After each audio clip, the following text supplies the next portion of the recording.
Hello, welcome all.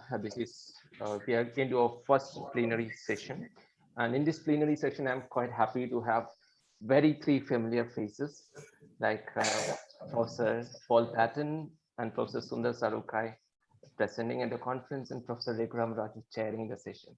It's like coming together of three important people for DGSIC for the first plenary.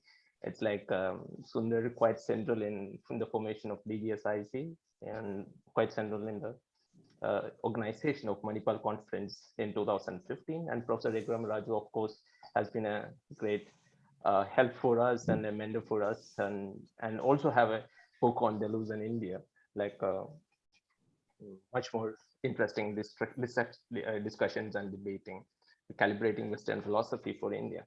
So let me just introduce the chair for the next session. Professor A. Rekramaraju is currently professor at IIT Tirupati, was with Hyderabad Central University earlier. His area of interest include Indian philosophy, continental philosophy, bioethics, education, technology, and society. He's a prolific writer. Some of his well-known publications include Calibrating Western Philosophy for India, Rousseau, Derrida, Deleuze, Guattari, and Vadera Chandidas, Debates in Indian Philosophy, Classical, Colonial, and Contemporary, Debating Gandhi, a Reader, and Modernity in Indian Social Theory. He was an e-content developer for philosophy subject for EPG Pathshala of UGC 2014-16. He's a visiting professor at Department of Philosophy and Humanities, School of Communication, Manipal University for 2 years starting from October 2013.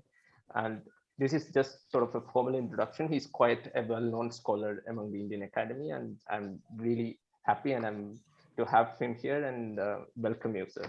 Over to you.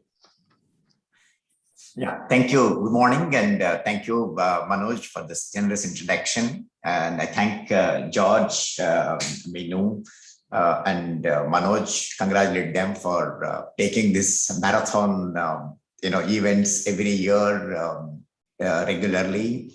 It's not an easy job, and I thank them for asking me to chair. There is something very interesting about these conferences that you're organizing, that it is something other than the minor and major literature that Deleuze and Guattari talks about. It is taking Deleuze from inside to outside. I think that's what I think the Deleuze-Guattari conferences in India can retrieve more philosophically, and then answer the questions that George in the beginning raised about these conferences being held outsourced, so to say, in India. So I thought I'll just make that point. So today we have two eminent speakers, Professor Paul Patton of Wuhan University, speaking on Deleuze and institutions, and Professor Sundar Sarukai from Indian Institute of Science, speaks for philosophy for children and Deleuzean perspective. So each speaker has 30 minutes each. So let me just briefly introduce Professor Paul Patton. He is the Hongai Professor of Philosophy, Wuhan University, and Emeritus Professor of Philosophy at the University of New South Wales. He is a Fellow of the Australian Academy of the Humanities. He is best known for his work on French philosophers such as Deleuze, Derrida, and Foucault. He is also published on issues in contemporary, political philosophy, the Nietzsche and others, philosophy and literature. From 2022, he will be the editor of this very well-known journal, Journal of Social and Political Philosophy, published by Edinburgh University Press. He has translated a very important work that I use regularly, namely Deleuze, Difference and Repetition, and has published 2 books, Deleuze Political Philosophy, Decolonization, Politics, Stanford, and he has several collections of essays on Deleuze. I request Professor Patton to present his paper for the next 30 minutes. Professor Patton, over to you. Thank you, Raghu, for that wonderful introduction. A lot has changed in our lives and in the world since I had the pleasure of launching the Deleuze and Guattari Studies in India collective. But one thing hasn't changed is the capacity of this organization and its leaders to organize these wonderful conferences that have become truly global events.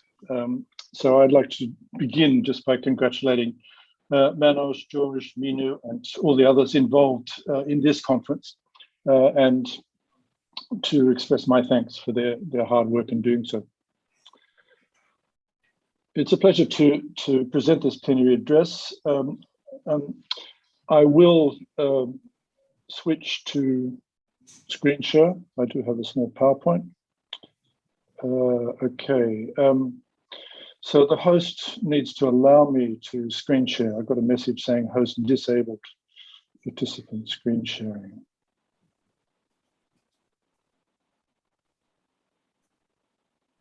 What I'm going to do is like I will make you co-host so that. Sir, I've allowed. He should be able to do it right now. Please check again. Do it now. Thank you. Great. Okay.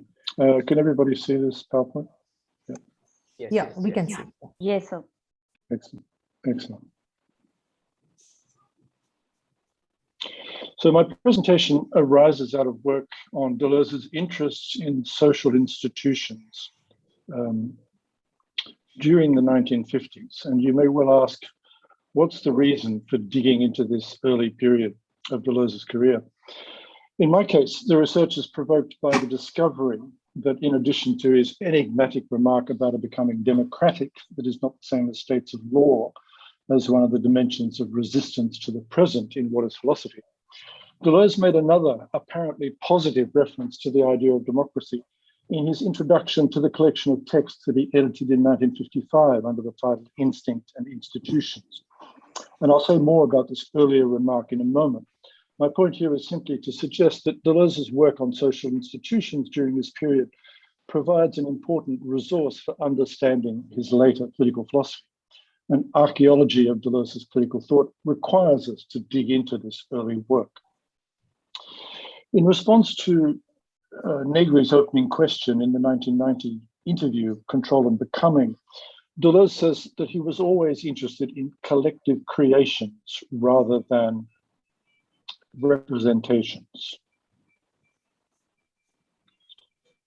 By collective creations, he means social institutions that form and are transformed in the course of history. These are institutions in the broad sense that social practices such as promising, the recognition of property and possessions, the obligations associated with friendship or indeed forgiveness can be considered institutions.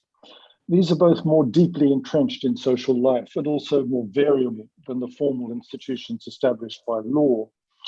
For this reason, Deleuze suggests in this interview, there's a whole order of movement in institutions that's independent of both laws and contracts. And he goes on to explain that his interest in social institutions first developed in his work on Hume, in whom he found a creative conception of institutions and law. But Hume was not the only theorist of institutions that Deleuze read during this period. He drew on elements of the early 20th century French institutional theory of law developed by Maurice Hariot and Georges Renard. He also made reference to the work of one of the Jacobin leaders of the French Revolution, Louis-Antoine de Saint-Just, and to that of the Marquis de Sade. Both of these Republican thinkers shared Hume's opposition to contractualist theories of the origin of civil society, and both were skeptical of the idea that the establishment of new laws would be sufficient to prevent the return of monarchical despotism. Saint-Just, in particular, left notes about the important role of social institutions in establishing a lasting republican society. These were compiled after his death and published in 1800 under the title Fragments on the Republican Institutions. A retranscribed and edited version was published in the Annales historiques de la Révolution française by the Marxist historian Albert Soboul in 1948. Saint-Just also left a draft philosophical text, the full title of which in English is Of Nature of Civil Society, of the City, or the Rule of the Independence of Government, which was also transcribed and published by Soboul in the Annales historiques de la Révolution française in 1951. These publications, I mentioned these and the dates partly because these publications, along with the extensive discussion of Saint-Just in Albert Camus' The Rebel, published in 1951, perhaps explain why Saint-Just would have been a figure of interest at the time that Deleuze was thinking about institutions. So in the introduction to Instincts and Institutions, Deleuze builds on Hume's idea that the essence of society is not the law, but rather the institution. That's quoting his essay on Hume, to propose a definition of democracy. And this is the definition. I won't read it out in the interest of time, since you can read it on the screen. But the important points are this idea that the political criteria in the last part, that tyranny is a regime in which there are many laws and few institutions.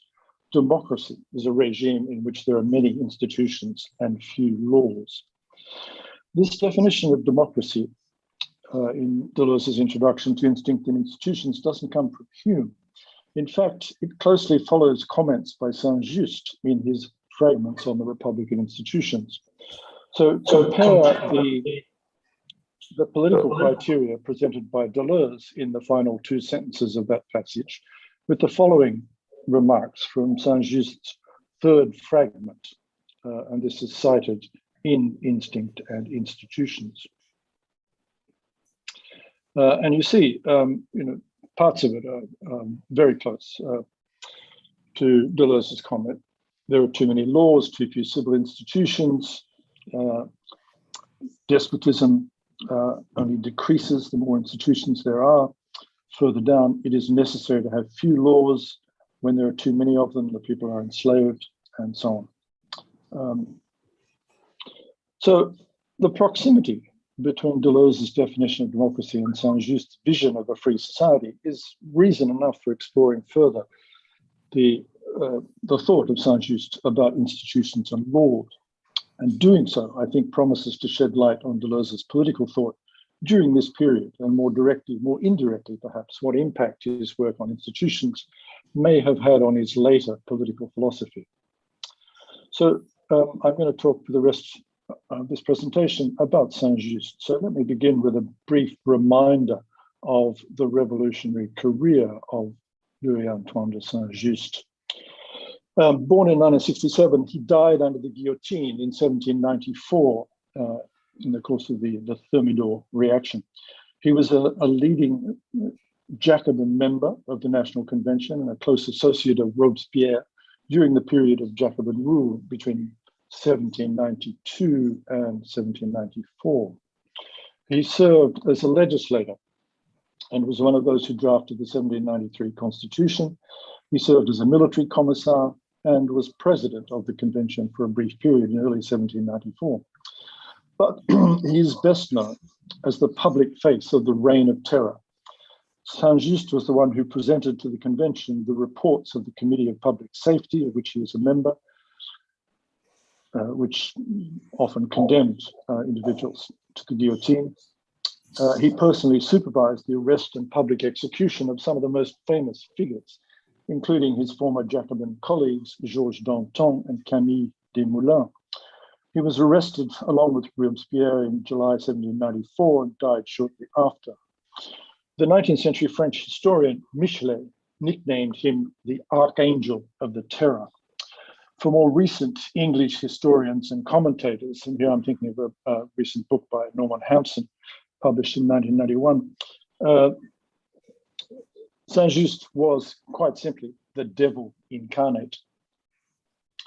So Saint-Just defended and helped to organize the Reign of Terror, but he was fully conscious of the limits of this political strategy. In his passage from the third fragment, he wrote, "Terror can rid us of the monarchy and aristocracy, but who will rescue us from corruption? The answer, institutions. We do not doubt that.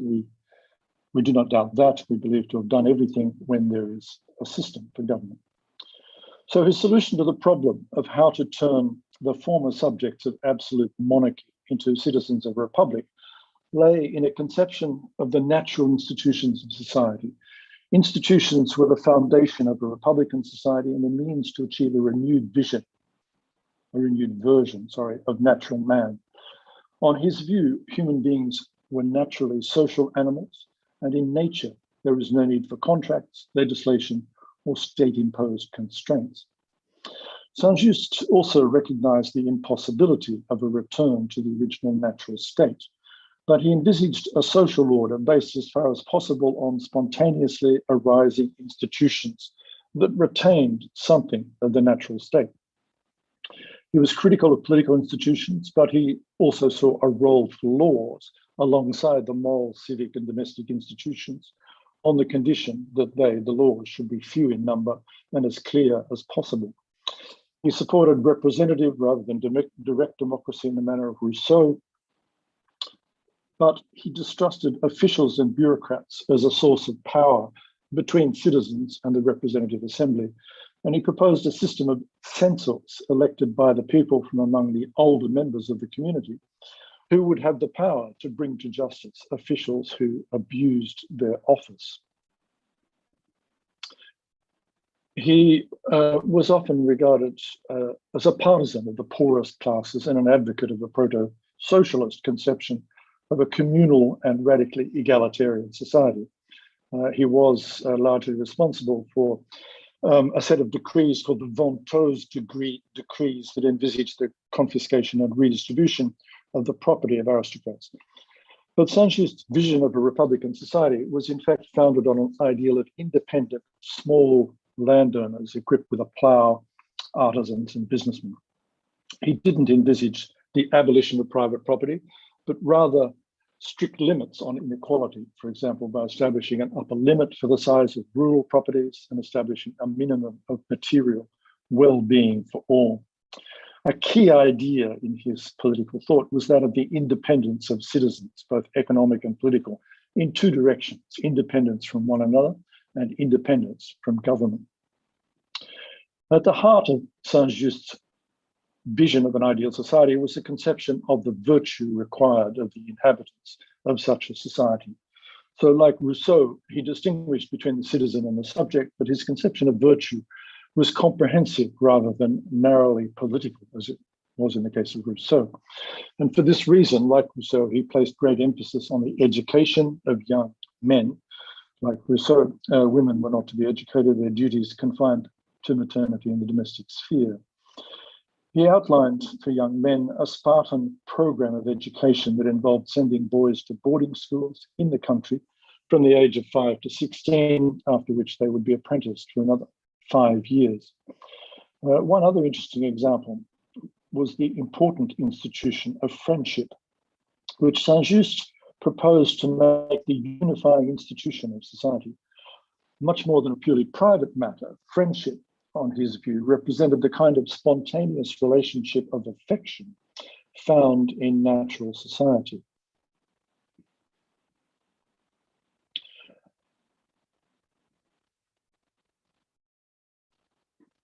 So in the ideal republic, it would be a means of overcoming conflict between personal and public interests, guaranteeing equality and independence, and providing a bulwark against corruption. Friendship would become a state-recognized relationship with attendant obligations and rituals. And these are some of them on the screen. He spelled these out in the 6th fragment. Every man, and it was only the friendships of men that mattered, after the age of 21 would be obliged to declare publicly in the temple who his friends were. And this declaration must be renewed annually, and so on. You can read the rest on the screen. Final one is interesting. Anyone who says he doesn't believe in friendship or has no friends would be banned. So quite apart from the proximity between Deleuze's criteria of democracy in that passage from Instinct in Institutions and the passages in Saint-Just's fragments, closer examination of his political thought reveals a number of themes that reappear or that overlap with Deleuze. Insistence on the primacy of the social order and its creative character, the resolute opposition to the idea of a social contract as the origin of political or civil society, and an anti-political sensibility that extended beyond hostility toward particular political regimes, toward hostility to politics as such. So in that draft philosophical text that I mentioned earlier, of nature, of civil society, of the city, or the rule of the independence of government, Saint-Just expounds his conviction that the principles of society are grounded in nature. He outlines a theory of the natural social state of nature, in the sense that this term was used by 17th and 18th century political philosophers to refer to the state in which humans lived before the advent of civil society and political authority. And he argues that modern society is in fact a degeneration of this natural state. His social and political theory is both naturalistic and primitivist, in the sense that he upholds the view that human perfection existed in this original state of nature, and that subsequent history is one of corruption and decline. And in contrast then to the other theorists of the state of nature, Hobbes, Rousseau, Locke, and others, who tended to regard it as the state which must be left behind in order to establish political or civil society, Saint-Just proposes to reconstruct modern society on the basis of what he takes to be natural social laws.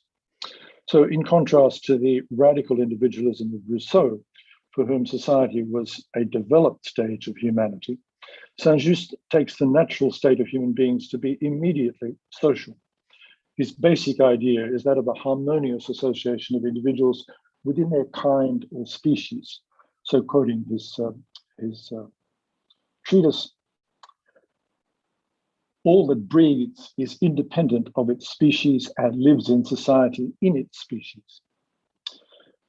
On this view, conflict and recourse to force is not a feature of original society, but arises in the difference between kinds or species.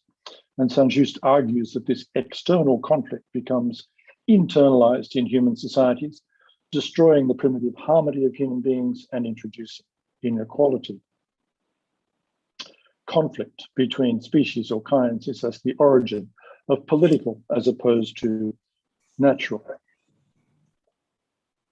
society.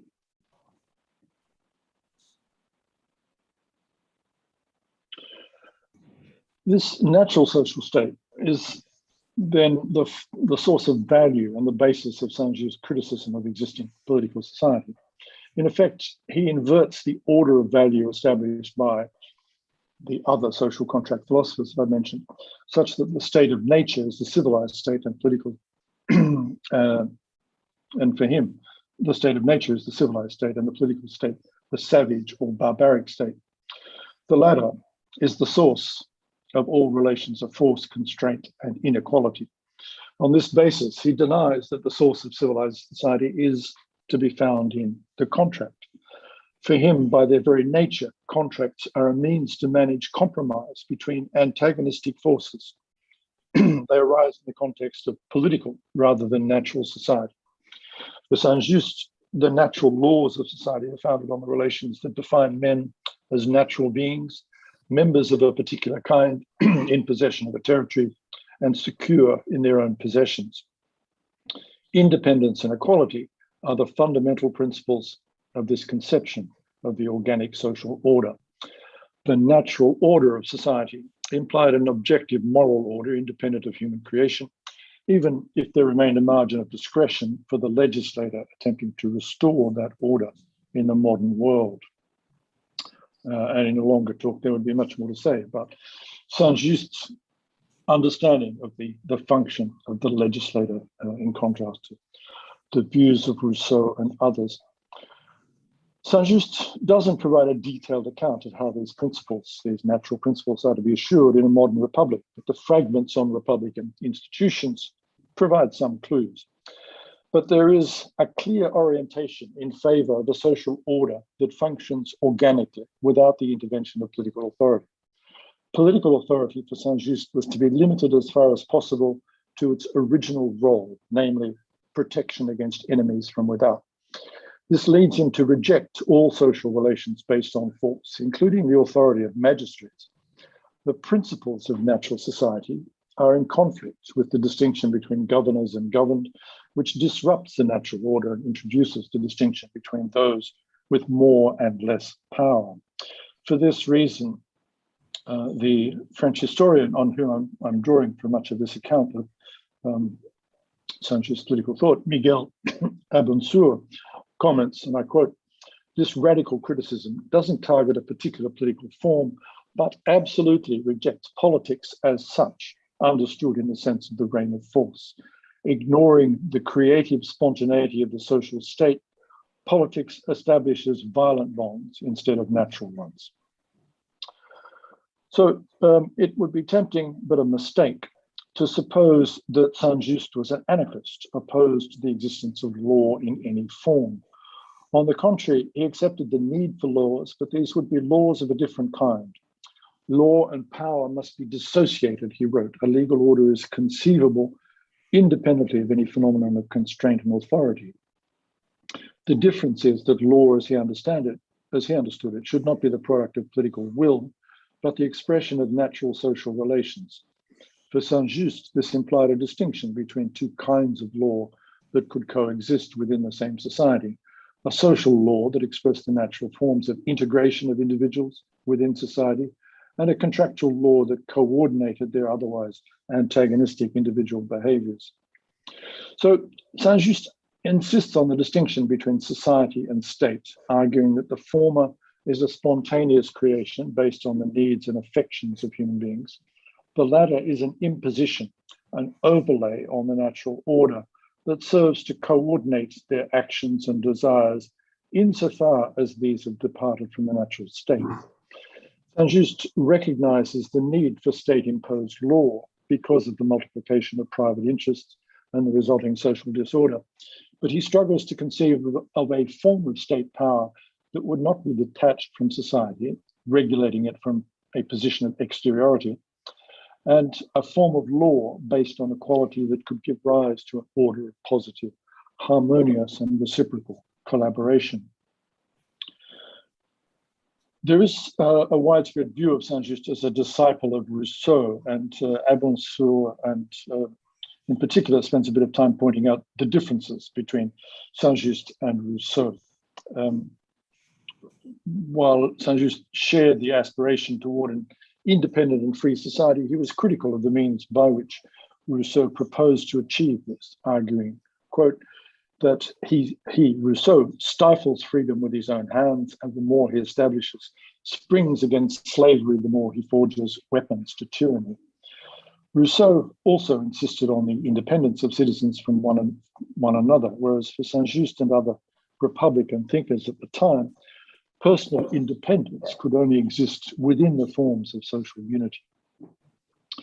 At the core of Saint-Just's differences with Rousseau was his opposition to the idea of the social contract on which Rousseau relied in his effort to define a legitimate form of government. Saint-Just rejected not only the false and misleading forms of previous conceptions of the social contract, as Rousseau did in his discourse on the origins of inequality, but rejected the very form of a contract between individuals on the grounds that this ignored the inherent harmony of natural society. He rejected the individualism at the heart of the Rousseauian social contract and the voluntarism of consent in favor of the primacy of the collective body and natural principles as the basis of society. He remained resolutely anti-liberal insofar as he rejected the principle of autonomous individual wills in favor of a conception of individuals as always already inserted into a network of social relations. Society must be understood as a natural phenomenon with its own laws and not an individual creation on the basis of individual rights. Law, for Saint-Just, is not the expression of a general will, but of nature. So, a couple of concluding remarks about the political philosophies of Saint-Just and Deleuze. Clearly, there's much in Saint-Just's political philosophy that should not be ascribed to Deleuze. But there are elements that correspond to the broad outlines of Deleuze's institutional approach to law and politics during the 1950s, in particular, the rejection of the social contract and the primacy of law. Rejection of the primacy of law. But the impact of this approach on Deleuze's later political philosophy, co-authored with Guattari, is mediated by further archaeological layers of his thought. So, for example, Guillaume Sibertin-Blanc in his doctoral thesis points to the radicalization of Saint-Just's conception of institutions and their relation to human passions and affects in the Marquis de Sade, and to the manner in which this was developed in Deleuze, later developed in Deleuze's work on Nietzsche and Spinoza. So he sees a number of further archaeological layers between this early conception of institutions and Deleuze and Guattari's political thought. Another commentator, Nastasia Tozel, in a chapter in the volume on Deleuze and anarchism, argues, and the quote from her is on the screen, the political direction taken in Anti-Oedipus and A Thousand Plateaus, especially the critique of the capitalist state and the proposal of a nomadic war machine, had been prepared by Deleuze's analysis of the institution in his writings of the 1950s, and she says, following Sibertin-Blanc, in Coldness and Cruelty, in Deleuze's work on de Sade.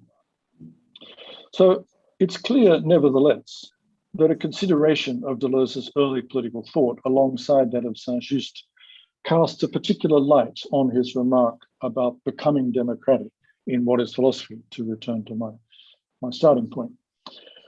The exact phrase that Deleuze uses in that passage is, he refers to, quote, un devenir démocratique qui ne se confond pas avec ce que sont les états de droit, which Burchell in the translation translates as a becoming democratic that is not the same as what states of law are. So quite direct and literal translation. I've translated the same phrase elsewhere as, quote, a becoming democratic that is not to be confused with present constitutional states. But read in the light of his earlier institutional and anti-contractarian political philosophy, this phrase should not be supposed to refer only to present constitutional states, but to the very idea of a constitutional state or state of law. In this light, just as Saint-Just equates the freedom of a people with a minimum of laws and a plurality of institutions, Deleuze may be read as contrasting the becoming democratic of a people with changes in the regime or the rule of law by which they are governed. Becoming democratic refers not to changes in the law, but to changes in the affects and desires, or as we might say, the moral constitution of a people. In this sense, I think it's fair to say Deleuze remained a Republican political thinker. Thank you. Yeah, thank you very much, Professor Patton, for bringing a very interesting dimension to Deleuze's philosophy by bringing Saint-Just idea of friendship. So thank you very much. We will have discussion together as informed to me by the organizers. So it's my pleasure to now and invite Professor Sundar Sarukkai. Sarukkai is a well-known philosopher and also a public intellectual. He's currently visiting faculty at the Center for Society and Policy in University of Science, Bangalore. He's the founder of the Barefoot Philosophers, a very interesting initiative to bring philosophy to the public. He is the author of several books, including Translating the World, Science and Language, Philosophy of Symmetry, and very important volume titled Indian Philosophy and Philosophy of Science. And the other book that I use in my class is his very interesting book, What is Science? And then he interestingly co-authored and became very popular and a lot of discussion took place, co-authored with Professor Gopal Guru, The Cracked Mirror, an Indian debate on experience and theory, and recently Experience Calm and the Everyday Social. He's the co-chief editor of the Springer Handbook of Logical Thought in India. He's series editor for the Science and Technology Studies series for Routledge. His recent book, which is titled as Philosophy for Children, is a very interesting initiative and this book is getting translated. He's already Tamil, and I am very fortunate to get this book translated into Telugu, which will be released in the next month. And it's also going to be translated into other Indian languages. So with this few introductory, I request Sundar to take over for next 30 minutes. Sundar. Thank you. Thank you, Raghu. It's always a great pleasure to be part of this event. I should thank Manoj first for gently pressurizing me to speak, even though I was hesitating to do so, given the kind of talk I'd wanted to do. But it's always a great pleasure to be part of what my dear friends George and Manoj do. I also want to thank Professor Meenu Gupta for being part of this collective and for facilitating this particular conference. It's a great start today. I heard this two wonderful talks to start off the session and the conference, and it's really a special delight to share the platform with Professor Paul Payton and Professor Raghuram Raju. Of course, Professor Raghuram Raju and me have a long standing relationship in philosophy and personally, and it's been a lot of learning from the kind of work he has been doing. And in fact, in the context of trying to interpret in the Deleuze in the context of India, one should begin by mentioning Raghuram Raju's work on Deleuze for India. And there are 2 points he makes there, which I think is worth highlighting, and then before I lead to what I want to say. One is the point on the minor and major literature, which is the major chapter of his on Deleuze, and also a very interesting and I think a very important chapter on Vadera Chandidas, an Indian philosopher, who is also the subject of a separate book by Raghuram Raju published by Oxford University Press, where in that chapter, Raghuram Raju uncovers a remarkable discussion on the idea of non-being, starting with Deleuze, Bergson, and going on to Chandidas. Now, I think what Raghu has done in setting the stage for looking at these questions of what does it mean to talk about other philosophies or philosophical traditions, and particularly talk about Deleuze in the context of the non-West, is already, is a set a particular base for thinking through it. And what I'm going to do here in this talk is to add to these rich insights by considering an empirical approach to the question of teaching philosophy, particularly philosophy for children. So in a sense, I'm trying to ask a simple question: what does it mean to teach philosophy today? The idea of philosophy cannot be decoupled from education and teaching, and extending Deleuzian philosophy to aspects of learning is a natural extension of the Deleuzian project of understanding the nature of philosophy, an organic move from what is philosophy to how to teach philosophy. And this is particularly true for, I would argue, for cultures in the non-West. In this talk, I will share my experiences in teaching philosophy to children and writing my short book, Philosophy for Children, in the context of Deleuzian themes on philosophy and on learning. So the first content, the background to this is arose when I was trying to set up a program on philosophy, where we started asking the question, what do we teach? Do we teach a content? And if it is a content, what am I going to choose to teach? Is it going to be the canons of Western philosophy? Is it going to be the syllabi in major Western departments of Western philosophy? Are there even other philosophies within this worldview? And if we have to teach other claims to philosophy, like Indian philosophy, for example, is it only because we are not geographically located in the West? So the challenge of teaching philosophy for all of us in our day-to-day action is actually twofold. One, it invokes the question of what is philosophy, because after all, you need to know what is philosophy before I decide to teach philosophy. And that question of what is philosophy is not just reduced to certain geographical histories, when such a philosophy is not reducible to certain geographical history. And secondly, teaching philosophy raises as much the problem how to do philosophy and not just what is philosophy. I'll argue that responses to both these questions can be benefited by a Deleuzian approach. This problem related to teaching philosophy became quite urgent when I started the Manipal Center for Philosophy and Humanities, MCPH, where I first met George, who was my very esteemed colleague there, and Manoj was a doctoral student. And when we began that program, we wanted to teach philosophy. I began with the view that teaching philosophy cannot be independent of other disciplines, particularly the social sciences. Now, students for the master's program who came from different backgrounds and in India as elsewhere, the exposure to philosophy happens through various other disciplines. But exposure is not just, cannot equate training or a sustained engagement of the discipline. And so the challenge was to teach philosophy in a manner that was more democratic and egalitarian.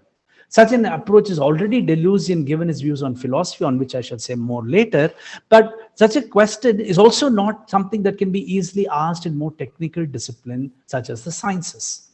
Secondly, we had to make the sense of the question of choice in teaching a subject. How do we choose what to communicate, what to discuss, and so on to teach in a course of philosophy? Of particular concern was the fact that most of the philosophy programs had blindly duplicated the content of philosophy, beginning from the Greek onwards to the usual suspects of what is often referred to as Western philosophy. This exclusion of other philosophical traditions within the ambit of, quote, what philosophy is, was a genuine problem. So the major challenge for us was to first use Deleuzian terms loosely here to deterritorialize philosophy and then re-territorialize it in terms of rethinking our received knowledge of what philosophy is. The way that I thought I could deal with these problems, however imperfectly it was to think of philosophy primarily in terms of concepts. It is not reducing philosophy to concepts, but to build philosophical thinking around concepts. Although I was not thinking or inspired directly by Deleuze when I first formulated this approach, Deleuze acts as a very important legitimizer to such approaches. Teaching philosophy by addressing the uniqueness of conceptual creation in philosophy allows us to avoid the pitfalls of Asian and Western philosophies, dichotomies such as Asian and Western philosophies, and rethink the hegemony of certain philosophical traditions as against others, find voices for those who are systematically excluded from within the domains of philosophy, and so on. And there are many, the way we constructed our course itself reflected in each part in terms of a conceptual ordering of how to understand philosophy and the history of philosophy, rather than a kind of a chronological history or a cultural history of a particular kind. Now, the course at the center I started failed for various reasons, and disciplinary anxieties of literature that sees itself as the most dominant discipline of the humanities in India has led to the removal of the word philosophy itself from the center. In this too, there is an important Deleuzian lesson related not just to the definition of philosophy, but to its reception and teaching of it. But it was also very apt that the program of teaching, where we rethought so much of how to understand the nature of philosophy and what philosophy is, and that has so much resonance as well as one that critiques Deleuzian thought, was also the place where the DGSIC collective took shape, thanks to George and Manoj, who were there at that time. So over the last few years, when I decided to move into trying to bring philosophy to children, many of these questions about what is philosophy and how to teach philosophy today became very important, but now in a different context of engaging with young children. Now, teaching philosophy as a conceptual web and not in terms of authors brought different philosophies together within that interconnected conceptual web. The primary attempt was to discover philosophy and not see philosophy itself as representational. In Deleuzian image, it was to understand philosophy not as a discipline, not as representing some high cultures, but primarily as a creative enterprise. Although this did not arise in directly consciously engaging in this Deleuzian spirit, I recognize that much of what we were trying to do in teaching philosophy was to uncover this concept of philosophy. It is this model of philosophy that made it possible for me to imagine what it would be to teach philosophy for children. It is impossible to teach philosophy in India and in the non-West in general in the way one can do this act in the academically dominant West. In our territorialized context, we have to ask what is philosophy before we begin to teach it.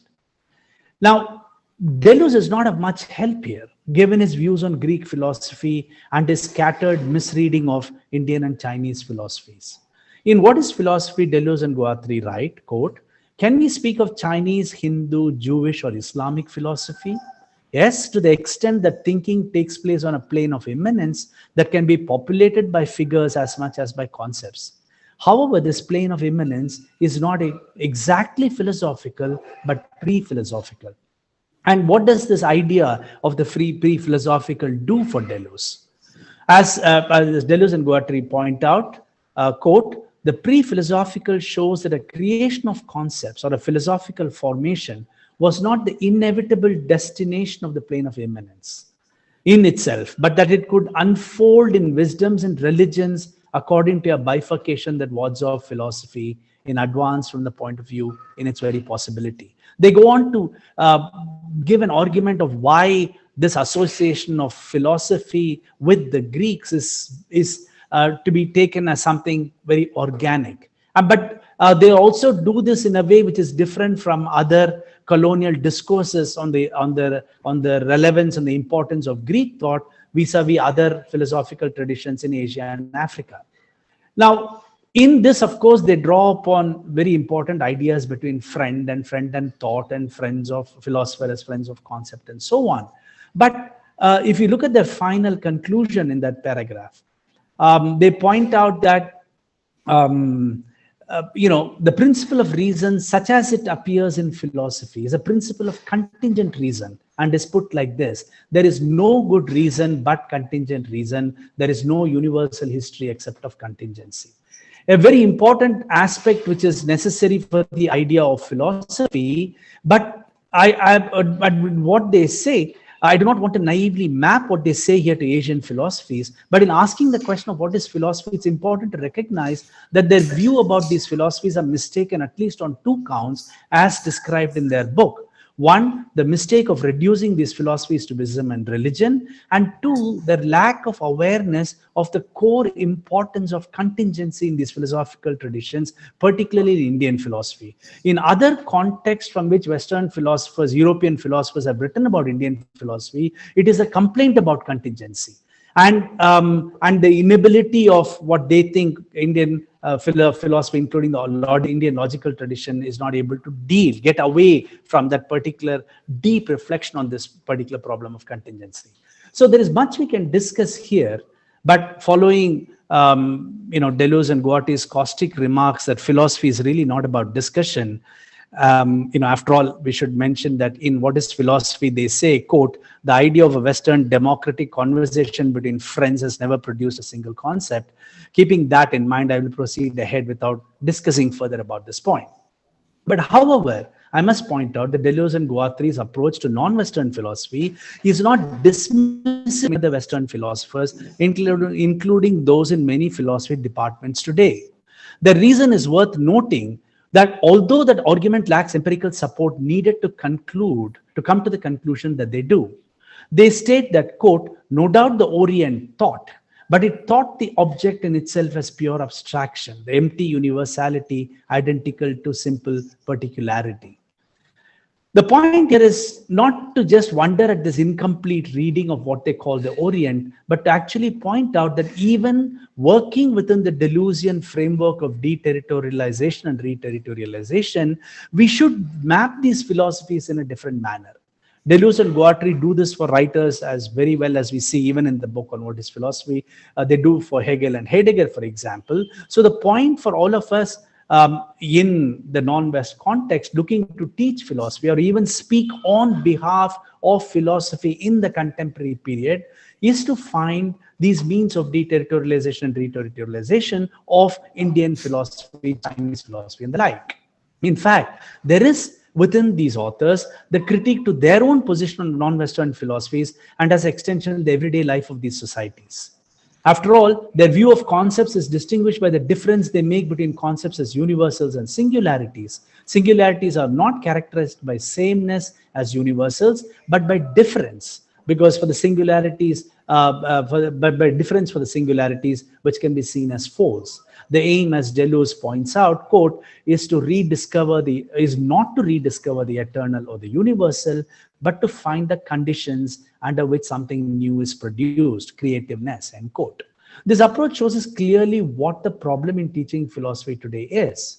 When selective use of philosophical texts and traditions are done in the name of philosophy, it only suggests that the concept of philosophy is understood as a universal and that we are unable to see it in terms of this differentials, in terms of a fold.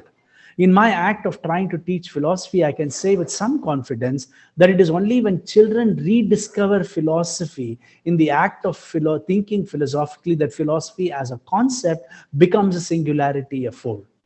In the same way, for Western philosophers, the moment they take non-Western philosophies into their quote-unquote fold, they can look at philosophy itself as a fold. So the choice of what to teach as philosophy has to go beyond Deleuze's particular history of philosophy, but look towards his conceptual understanding of philosophy.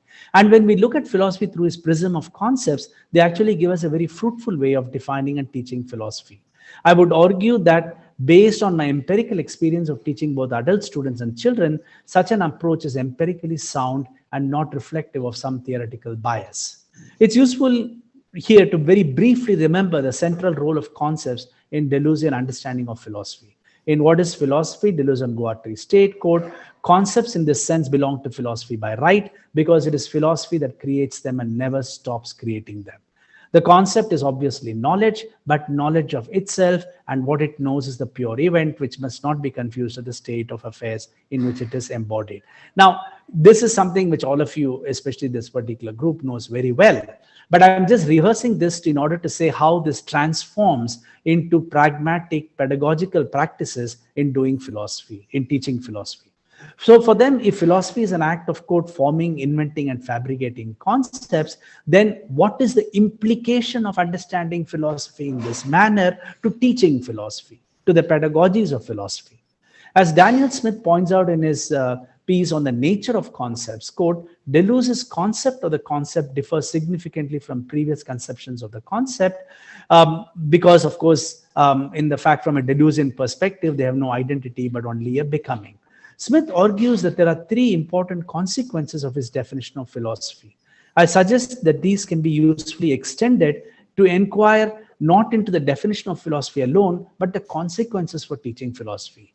So Smith points out these three consequences. One, that first, it defines philosophy in terms of an activity that has traditionally been aligned with art, namely the activity of creation. So if philosophers are as creative as artists, and that in Deleuze's language, philosophers create concepts, whereas artists create sensible aggregates, then we actually have a different way of approaching not just what is it to define philosophy, but what is it to do and teach philosophy. In other words, when creating concepts for Deleuze is to actively, quote unquote, do something, then it is a view which I'm deeply sympathetic to, for in all my teaching, in particularly children, the challenge is always about philosophy which can arise, which can come into its being as a mode of doing. The second consequence that Smith points out is that thinking happens in artists as much as philosophers, but there's a significant difference in the nature of thinking. And the the second consequence also, of course, therefore leads to the fact that thought is not necessarily propositional and representational and so on. And therefore, we know the continued criticism of the representational in the context of Deleuze. Smith goes to the extent of saying the idea that thought is necessarily propositional, representational, etc. is completely foreign to Deleuze. And the third consequence is that there's no hierarchy and priority of philosophy or the arts. And more importantly, Smith emphasizes a point that is very well embodied in Deleuze's oeuvre of his work, that philosophy cannot be independent of other human activities, such as art and indeed science and politics. Now, all these points capture very well, are actually represented very well in my own approach to teaching philosophy to children, and the challenges of trying to communicate what we vaguely and loosely understand as philosophy for children as young as 10 years old, because it started as a workshop for children between 10 to 12 years old, and it has spread into different types of age groups. One, the idea that understanding philosophy as concept creation, and not just contra Deleuze to some extent, not just as various persona. So philosophy as concept creation, as another form of thinking in a rhizomatic relation to other activities and indeed other disciplines, as well as a non-hierarchical placement with other activities. These three very important points, which are very close to the way one could see the Deleuzian influence on understanding philosophy, actually has very deep consequences to the way we could approach the question of teaching philosophy. And when I extend this to look at philosophy's intrinsic relation, not just with art, science, or politics, but in the way these activities are conducted in non-Western cultures and within these cultures by marginalized communities. In fact, it opens up a completely different domain of what am I going to choose to teach philosophy? Who becomes a writer? Who becomes a philosopher? Who becomes a person who speaks philosophical insights? Or in terms of Deleuzian idea, who is the one who is creating these singular concepts? Whether it is happening in the philosophy departments or in the canonical texts or in the many practices, and I've written about this extensively elsewhere in non-Western cultures where philosophy appears in various other domains within culture. So teaching philosophy as concepts that move towards creation of a plane of equality in its many expressions necessitates not just inclusion of those who go by the name of philosophers, but the expressions of those who do not have the prominence within societies, including the voices of children themselves. Deleuze's characterization of the uniqueness of philosophical concepts is also a pointer to how we can teach philosophy when it is not seen purely as a historical enterprise. What is special to philosophical concepts and philosophical thinking is that these concepts cannot be pointed to or instantiated always. It is a process of becoming in the child's mind, and the task of teaching philosophy is to enable that in the child. Now, interestingly, as Smith points out in his piece on the concept, the quote, the concept posits itself its object at one and the same time. The concept, in short, is self-referential, a point which, of course, is repeatedly made by Deleuze and Guattari. This is not true of the concepts of ordinary language, which are used to denote already existing objects or classes of objects. So the question here in the context of teaching philosophy was actually to understand what is this self-referentiality. Self-referentiality, reference to what? What is the self that is being referred to in the term self-referentiality? Is that self-referentiality to words, to content, to arguments, to concepts, to structures, or also perhaps in terms of experience of certain kinds of experiences of these concepts? Therefore, for me, the fundamental task of teaching philosophy to children when moved towards exploring this aspect of self-referentiality of concepts in different ways, such as breaking the representation of concepts away from the accepted discourse and to discovering and creating new forms of thought and new images of thought as against concepts that have become saturated with the traditional in books. So when I started teaching philosophy to children, I realized that one could not start with philosophers or indeed with a skewed history of philosophy. Teaching philosophy had to capture the creative spirit of philosophy itself. For me, philosophy was not about the content, but primarily a way to capture its creative conceptualizations. And that in teaching philosophy, it was important to make children realize what philosophy was doing rather than just a quote, saying, rather than what is being said. And this is a challenge because children are being now, in their immediate engagement with philosophical texts, they obviously, if you're talking about 10-year-old children, they obviously have very little, they have almost no access to making sense of these texts, which even senior students have problems with. So one way in which you had to therefore distill these ideas of philosophy was also to remove it from its presumed intrinsic relation with the kind of texts it produces, with the kind of writing that has become emblematic of what philosophy is. Now, so one of the ways in which I think we were successful in doing, largely from our context and from our evaluation, is that to try to find ways to engage children with philosophy in order that they can come towards, they can anticipate, move towards, grasp what philosophers were trying to say by making children themselves the subjects and objects of learning. And in doing so, when that self-reflective is, so this goes back to the question of what is the self-referentiality vis-a-vis concepts. The self-referentiality is also to the child as an object of learning about these philosophy. And for me, it is actually it is only philosophy which can actually allow us to do this, and not the other disciplines which are ordered by concepts which are representational. So, and I think there's something really deep in what Deleuze is saying about philosophy. And as I said, more than a theoretical reflection on it, to me, in terms of its practice in the classroom. And I should add here, we did these workshops with children, not just in English. It was done in different languages, in Tamil, Kannada, with Malayalam students and Hindi students. And it is something which goes very deeply, at least in terms of my understanding of the experience of doing the teaching, that there is something much more about the nature of philosophy, which Deleuze and Guattari grapple so deeply with in What is Philosophy, and of course in their other works, which are actually, which you can visualize and see this kind of an attempt to try and understand what the nature of philosophy, while we try and communicate it to people or domains who are not seen as the receivers of that kind of an activity. So the book I wrote, The Philosophy of Children, does not name philosophers. It does not list who said what, but it's an attempt to make children creative conceptualizers, and teaching, therefore, the fact that teaching them as philosophy as a concept which is not representational or universal was a very important process in my own understanding of what philosophy is. Finally, I'll conclude with a very brief connection, a very brief remarks on the connections with what I've been saying so far on the nature of philosophy and what is philosophy to the concept of learning. Although not an educationist as such, Deleuze's views on learning has some resonance to our approach of teaching philosophy. Deleuze's writing on the process of learning makes some gestures towards these approaches. For example, David Cole, in his article Deleuze and Learning, points out that Deleuze, in Difference and Repetition, quote, states that one learns from teachers who say, do with me, and not from teachers who say, do as I do.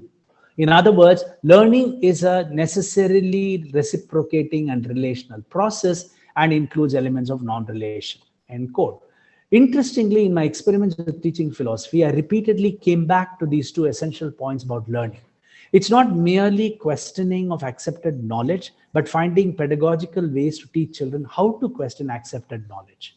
So just by telling children to question becomes ritualistic if we do not tell them what this act of questioning is and how do they produce creatively. How do they produce this creatively, repeatedly, to produce these questions effectively and continuously?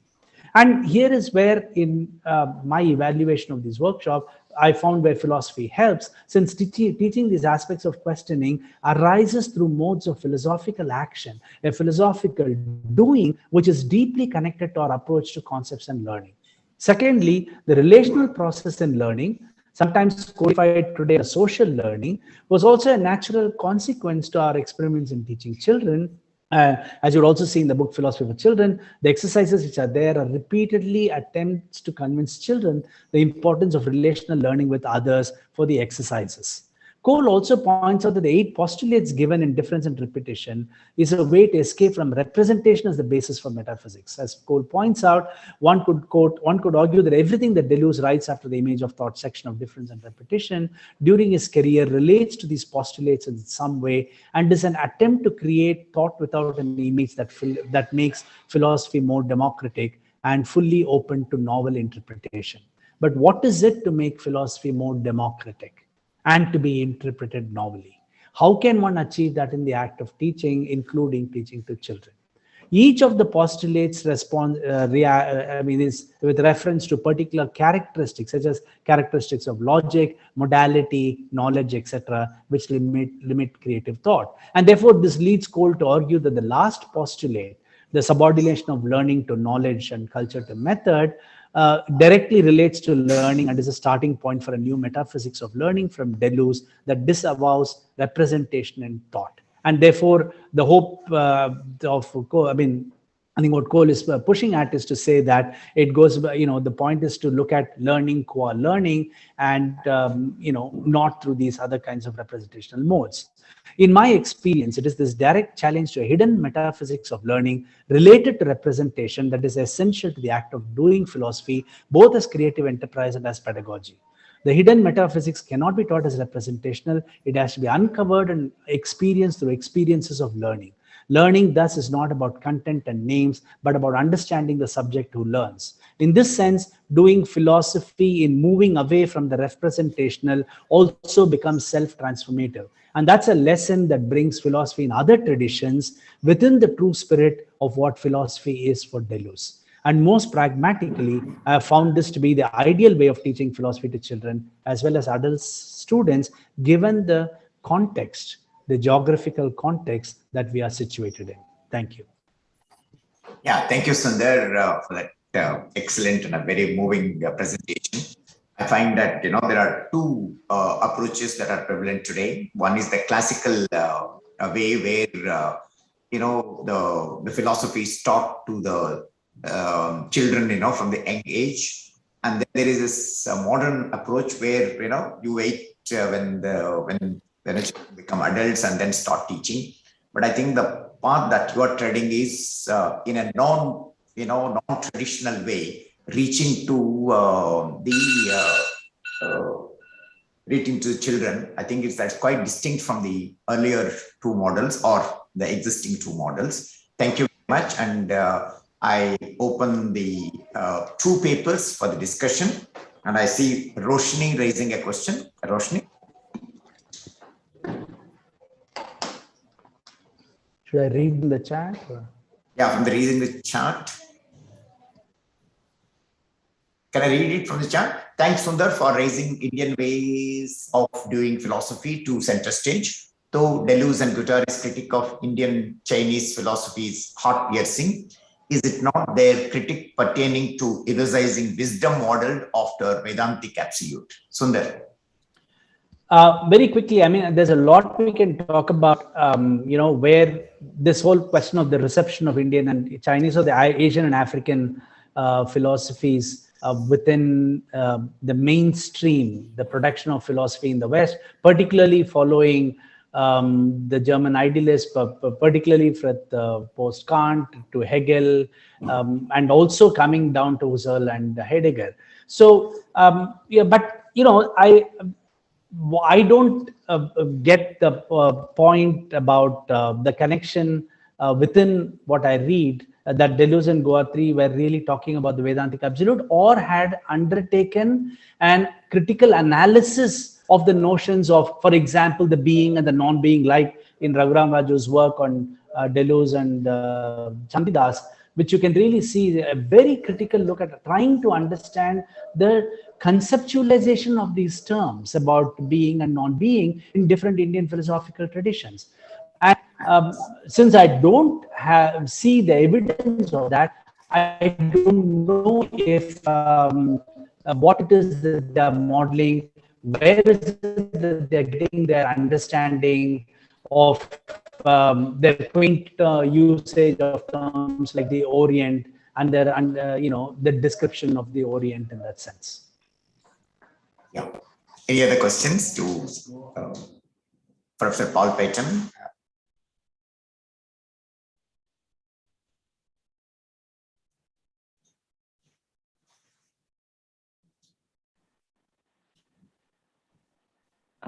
Excuse me, there's another question. I'll read it out for you. Please. Yes. It's by Sybil. It says, thank you both the speakers. I have a question for Professor Sarukai. The lack of failure of the pre-philosophical in Indian philosophy to have arrived at singularities of thought, such as the post-structuralist or Deleuze and Guattarian moments of thought in the West. Can it be attributed to the fact that the domain of philosophy is still waiting for the dissolution of the image of the man? Read Homo Hierarchius, a problem within the philosophy in India with the threshold of crossing over to post-humanism? Yeah, thanks, Sybil. I think, again, a very difficult question like Roshni. So Just a quick answer, and I'm sure Professor Raghuram Raju can add much more to this too. I think, some of the claims of locating the universals and singularities, I think the universals in the context, the way in which Deleuze and Guattari use are a little more easier to grasp at. But to locate certain kinds of thoughts, such as the pro-structuralist as being singular, is actually, something which needs a lot more deeper the thought from our own side. In the sense, what I mean from our own side is people coming from different kinds of experiences, not from intellectual traditions, different kinds of experiences, different kind of conceptual worlds which we engage with in our own engagement with the world in our day-to-day, everyday life. So, and it is also not clear, as we very well know, that the dissolution of the idea of the question of hierarchy and the idea of man as Homo hierarchicus is only very special to Asian and African cultures. And that is actually a very problematical construction that we need to really look at. And I think, of course, Dumont's work is very important in this context, but the understanding itself that somehow you locate, you describe a particular image of man as being completely under the Homo hierarchicus in specific cultures as against a very problematical idea. Again, when I mean problematic, I'm just saying something which needs a critical exploration from other traditions. With that, the idea of freedom is something very special to the Greeks. And it also happens right in the beginning in What is Philosophy, when they talk about the Greeks, it's also about the idea of freedom. And I'm sure, Sybil, you know well, Orlando Patterson's book on the idea of freedom in Western cultures, where he begins with this argument that, the idea of freedom is something very special to Western cultures, beginning with the Greeks and the Romans. But in the case of Patterson, the argument is not that the freedom as of an independent person, like we have certain meanings of freedom today, but that notion of freedom always needs an image of slavery to go with it. And that's why that is Patterson's very powerful argument about the idea of sociology of freedom in that. So if we look at it in that context, I do not think that it is, there is something much more that we need to do in writing our own philosophies of, our own histories of philosophies, in our own ways of deterritorializing and reterritorializing, like people like Deleuze have done so well for a particular Western philosophical tradition. Thank you, sir. Raghu, can I have 1 minute? Yeah, hello. Raghu, can I have 1 minute? Yeah, please. Go ahead. Professor Sundar, I liked your presentation very well. How to teach philosophy, rather how to do in philosophy. But my question is, how would you try to teach some views which are directly opposite? Because in the morning session, in the keynote address, we find it that the Deleuzian, Guattarian idea of a territory is in relation to black hole, in relation to chaos. So they say that territory means to saving a lifeline out of chaos and to find a way where we can live, with a meaningful purpose, and black hole can be reduced because black hole is a permanent situation, but they try to create territory out of that. This is one view. Now, other view is that, which is Indian view, they say that the individual himself is a chaos because he has to live with a permanent, calmness, which is there in the nature, to which you try to attach yourself. Now, two views are there. The Indian philosophy says that there is no chaos in the cosmos. There is a rhythm. There is a synchronization of various rhythmical notes. And we create some sort of a, chaos. That's your territory. Now, you have these two options. How would you teach children? And which view is the prominent view? How would you try to make it? Sundar, be brief. Very briefly, I don't think there's a problem in teaching contradictions. We do this all the time, but that's not the question at all. And I don't think in our practices, at least, our aim is to say Indian thought is that, Indian thought is this or other. All I'm trying to say is, and there's a very important lesson we learn from the way Western philosophy tradition grows, by looking at what individual authors written, how do you critically engage with them? and so on. So I think if you look at that, there's no general universal Indian thought that we are really talking about. You could talk, like Roshni was saying, about Vedantic particular specific questions, or about the many, many different traditions which we have done, or about contemporary philosophers like Raghuram Raju Das with Chandidas. But the point is, none of this, the question of contradictions and questions of thing has never been a problem, at least in our experience of teaching children. They are very, very receptive to these. It's because we are not teaching content, we are teaching modes of thinking. Yeah, next, Tony. Hello, Tony. You wanted to ask a question? Hi, thanks to both speakers for your wonderful presentation. It's a question for Dr. Paul Patton. Yeah, you're mentioning that Deleuze was more like a Republican, right? I've come across some materials which says that Deleuze is more of an anarchist, and they sort of disagree with the idea that his idea is that of supporting some kind of democracy or Republican. And even if it were a democracy, then in principle, they would support a state form which is potentially fascist, so on and so forth. So the anarchist, from the anarchist materials that I've come across, actually, they would say that Deleuze and Guattari was sort of talking about state, and then talking about the Rouge state and 1,000 plateaus. Yeah. So how would you respond to that? That it's not about democracy. I think at the most it's about maybe liberal state, but not liberal in a modern sense. Liberal in the sense of freedom of individual subjectivities. Yeah. So I'm just wondering. Yeah. So I was just wondering, how would you respond to that? Thanks. Thanks, Tony. That's a good question and a difficult one. I think, just very briefly, I think there are points of overlap between Deleuze and Guattari's political thought and anarchism. And I think looking at Deleuze's early work on the theory of institutions helps to understand what some of those are. That's one of the things I was talking about in relation to Saint-Just, the opposition between society, which he thought, rather than Deleuze and Guattari, thought was founded on natural laws and natural principles. But given that, and given his diagnosis of how the political came about, there's a sharp opposition between the social and the political, and an insistence on the priority of the social. And I think in very broad terms, there's a parallel certainly in Deleuze's thought in that period, but even in the later work, to this idea that it is the social reconceived by Deleuze and Guattari in the form of assemblages of various kinds that is primary, and the legal and political structure is a secondary form, in some way opposed to the former. But the other reason I don't think that they're anarchists is I think even in 1,000 Plateaus, and there's a passage from one of the other plateaus that I've quoted, where they talk about the becomings and the minoritarian becomings as an essential dimension of social change.